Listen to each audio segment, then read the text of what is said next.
না আশা করি সবাই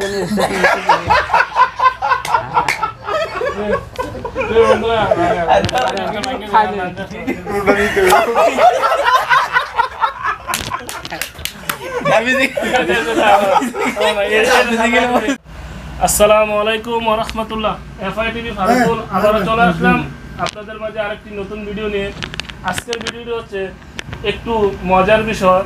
আমরা যারা বাংলাদেশে ছিলাম আমরা কিন্তু অনেকেই জমি চাষ করে বাবার সাথে কৃষি কাজ করে আমাদের ফ্যামিলি চালাতে হয়েছে এবং এখান থেকে আমরা আয় উন্নতি করে ছেলে মেয়ে মা বাপ সবাইকে নিয়েই আমরা সংসার চালাতে হয়েছে। এর মধ্যে আমাদের এক ভাই, ওনার বাড়ি হচ্ছে ফরিদপুর, আমার মিতা ফারুক।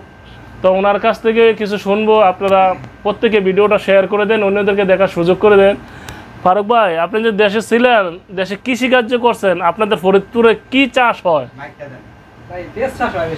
পেঁয়াজ চাষ হয়। তো পেঁয়াজটা যে চাষ করেন, আপনি কিভাবে চাষ করেন, পেঁয়াজের চারাগুলো কিভাবে রোপণ করেন এবং জমিটারে কিভাবে আগে বাস করে নেন মাটিগুলা, দর্শকরা আপনার কাছ থেকে কিছু শিক্ষা গ্রহণ করবে এবং আপনি যা বলবেন তারা যদি এভাবে পেঁয়াজ চাষ করতে পারে তারা অনেকেই লাভবান হতে পারে। অনেকেই পেঁয়াজ করে আপনারা ফরিদপুর থেকে বিভিন্ন ডিস্ট্রিক্টে গিয়ে কুমিল্লা, জয়সর, তারপরে মুন্সিগঞ্জ, নরসিংদী বিভিন্ন ডিস্ট্রিক্টে গিয়ে আমরা চাষ করে অনেক কৃষকরা লাভবান হতে পারবে। তো ফারুক ভাই, আপনারা যে জমিটা রেডি করেন কিভাবে করেন?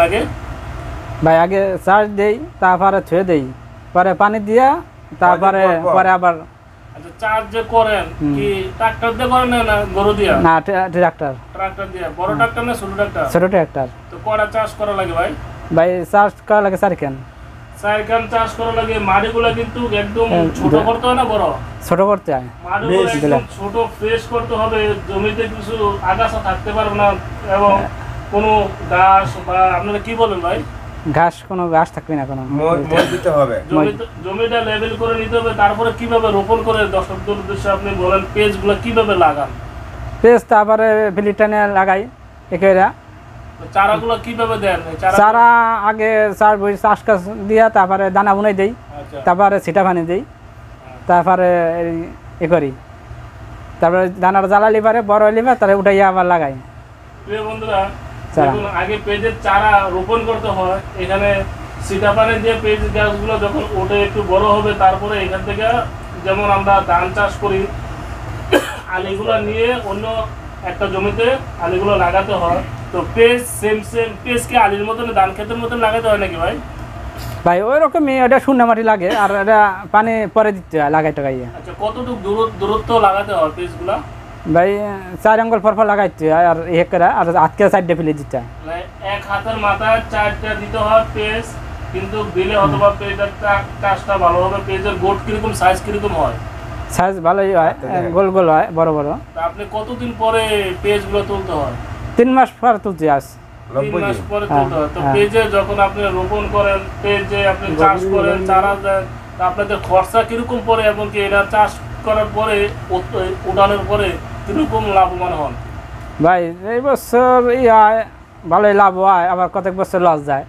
এবছরে দাম আসছে মোটামুটি ভালোই, বছরে গেছে একবারে সস্তা। এবার খরচটা উঠবি, লাভবান হবে। জাত আছে কিনা পেঁয়াজটা, কি কোনো ভালো খারাপ আছে? ভাই জাত আছে, 3-4 পদের আছে। নাম বলে জাতের নামগুলো একটু দর্শকদের কি জাত আপনি চাষ করলে ভালো লাভবান হবে কৃষকরা? হাইব্রিড আছে, ওইটা পেঁয়াজ বেশি হয়, কাটায় 10 মন হয়ে হয়। আর একটা আছে 4 মন হয়ে হয়, সুপার রাজতির। আর আছে তাহিরপুরে, ওটা 3 মন হয়ে হয়। প্রিয় বন্ধুরা, আপনারা কিন্তু ফরিদপুর বাইরের কাছ থেকে শুনে নিলেন কিভাবে পেঁয়াজ চাষ করতে হয়। যারা এতক্ষণ আমাদের এবছর বা পেঁয়াজ যে আপনি যে চাষ করে আসলেন, সৌদি আরবে আসলেন, পেঁয়াজ আপনি কিরকম লাভবান হয়েছেন? এবছর ভাই আগামী বছর আছে, এবছরের লস আছে, লাভবান বেশি হয়নি। এবার এই বছর ততটা লাভ হয় নাই, এটাই বোঝাতে চেয়েছে আমাদের ফারুক ভাই। গত বছর যে লাভ হয়েছিল, দাম ছিল ভালো, পেঁয়াজের ফলন হয়েছে ভালো, এই বছর ততটা ফলন হয় নাই এবং দামও খুব সস্তা। তো আপনার কানি খেতে কিরকম লাভ হয়েছে বিঘা প্রতি? বছরে বেচলে 1040 থাকবি। তো আপনি যে সৌদি আরব আসলেন, সৌদি আরবে আসাতে ভালো হয়েছে নাকি দেশে আপনি পেট চাষ করে যে চলাফেরা করছেন বা সংসার চালাইছেন, কোনটা ভালো ছিল? না দেশেও ভালো ছিলাম, আর বিদেশে আইছি আশা করে বেশি যাতে কামাই করবো, বাড়ির সংসার চালাফলান মানুষ করবো, এই জন্যই। বন্ধুরা দেখুন, দেশে কিন্তু উনি বোঝার পর থেকেই সংসারে বাবার সাথে ভাইদের সাথে কৃষিকাজ করে আসছে। তো উনি একটা কিছু করার উদ্দেশ্যই প্রবাসের মাটিতে পাড়ি দেওয়া, সৌদি আরবে আসা। তো উনি যেন ভালো একটা চাকরি পেয়ে যায় এবং ভালো একটি কাজ পেয়ে যেন ওনার মনের আশা পূরণ হয়, উনি যেন সংসার চালাতে পারে, ছেলে মেয়েদেরকে মানুষ করতে পারে, ওনার মনের আশা যে পূরণ হয়। তো আপনি আর কিছু বলবেন দর্শকদের? না ভাই আর কিছু বলবো না এখন। তো ভাই যারা এতক্ষণ আমাদের সঙ্গে ছিলেন প্রত্যেকে ভালো থাকুন, সুস্থ থাকুন, আল্লাহ হাফেজ, আসসালামু আলাইকুম। আসসালামু আলাইকুম ভাই।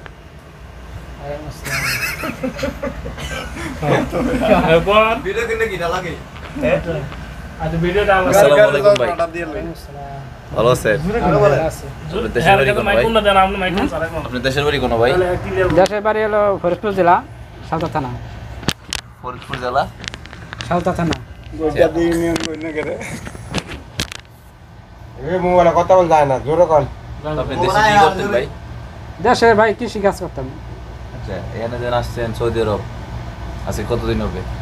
এই 2.5 মাস হয়ে গেছে। 2.5 মাস। তো এখানে আসছেন, কাজ কাম পাইছেন? না ভাই এখন কাজ কাম পাই নাই। ইন্টারভিউ না দিতে গেলেন?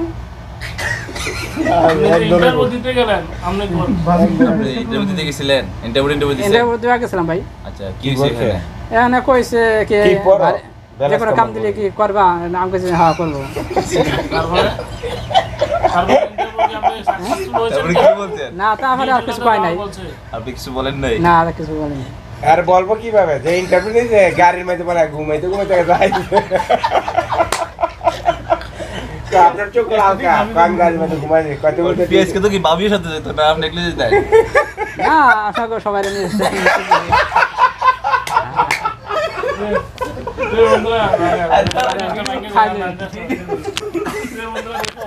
যারা আমরা বাংলাদেশে আছি তারা কিন্তু অনেকেই যারা যখন কাজ